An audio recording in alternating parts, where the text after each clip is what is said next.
Bread, cheese, butter બધું આપણે બહાર ઘણું ખાય. ખાઓ ખાઓ કે મજા કરો કોઈ આવે એટલે વસ્તુને આપણે ના પાડવા માટે ખૂબ મજા પણ એ મજામાં આપણે ખરેખર આપણે ખૂબ જ સારી રીતે અને સચ્ચાઈથી અને શુદ્ધ રીતે મજા કરવાની. આજે સમ્યક જ્ઞાન શાળા મેમનગરમાં સમર કેમ્પની શરૂઆત થઈ. સમર કેમ્પમાં જેટલા પણ સ્ટુડન્ટ્સે પાર્ટિસિપેટ કર્યું હતું એ લોકોનું વેલકમ આજે બધા જ બાળકોને ઉપાશ્રયમાં નવકારશી કરાવી. નવકારશી કરાયા બાદ બધા જ બાળકો માટે આજે બ્યુટી વિધાઉટ ક્રુઅલ્ટીનો સેશનનું અરેન્જમેન્ટ કર્યું હતું. બ્યુટી વિધાઉટ ક્રુઅલ્ટી એક એવી સંસ્થા કે જે જીવદયા વિશે અવેરનેસ ક્રિએટ કરે છે.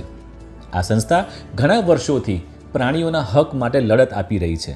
એમના ઉપર થતી ક્રુઅલ્ટી, હિંસા એના માટે લોકોને જાગૃત કરે છે. એટલે આજે અમે જૈન શાળાના બાળકો માટે આ સેશન અરેન્જ કર્યો હતો. આ સેશનની અંદર અલગ અલગ વિષય પર માહિતી આપવામાં આવી, જેમ કે વેજ નોનવેજ ફૂડને આઈડેન્ટિફાઈ કેવી રીતે કરવાનું, અજાણતા આપણાથી કોઈ અભક્ષ પદાર્થ ખવાઈ ના જાય તેના વિશેની સમજણ આપવામાં આવી. મધ કેવી રીતે બને છે, મધમાખીની હિંસા થતી હોય છે એનો આખો વિડીયો બતાવવામાં આવ્યો અને બાળકોને સમજણ આપવામાં આવી. વરખ, મીઠાઈ ઉપર જે વરખ લગાડવામાં આવે છે એ કેવી રીતે બનાવવામાં આવે છે.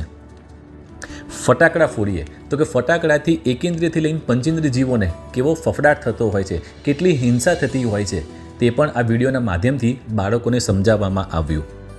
સિલ્ક કેવી રીતે બને છે તો કે 1 કિલો સિલ્કની અંદર 6000થી વધુ સિલ્ક વોર્મનો ભોગ લેવામાં આવે છે ત્યારે 1 કિલો સિલ્ક બને છે.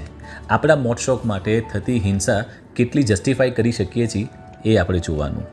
મોતી કેવી રીતે બને છે, મોતી કાઢવાની પ્રોસિજરમાં કેટલી વેદના થતી હોય છે અને ઘણીવાર તો એ મૃત્યુ પામતા હોય છે જેમાંથી મોતી કાઢવામાં આવે છે. એમાંથી લેધરનો ઉપયોગ કરીએ તો લેધરના બેલ્ટ, વોલેટ, પર્સ એ પણ મોટું જીવ હિંસાનું કારણ થતું હોય છે. એટલે બ્યુટી વિધાઉટ ક્રુઅલ્ટી સંસ્થાએ આજે બાળકોને અલગ અલગ વિષય પર ખૂબ સુંદર માહિતી આપી અને બાળકોને સમજણ આપી.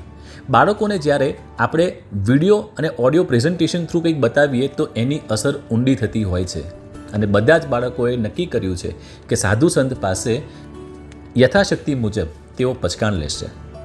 આ બ્યુટી વિધાઉટ ક્રુઅલ્ટીના સેશન માટે અમે એ લોકોની ટીમના આભારી છીએ. ભરતભાઈ કાપડિયા, બિંદુબેન કે જે લોકો રાજકોટથી અહીંયા આવ્યા બાળકોને ફક્ત જ્ઞાન આપવા માટે, ફક્ત સેવાનું એક આ કાર્ય, અમે આભારી છીએ એ લોકોના. સંઘના આભારી છીએ કે પરમિશન આપી આ સેશન અરેન્જ કરવા માટે. બધા જ બાળકો અને વાલીઓના આભારી છીએ કે એ લોકોએ પાર્ટિસિપેટ કર્યું. જય જિનેન્દ્ર.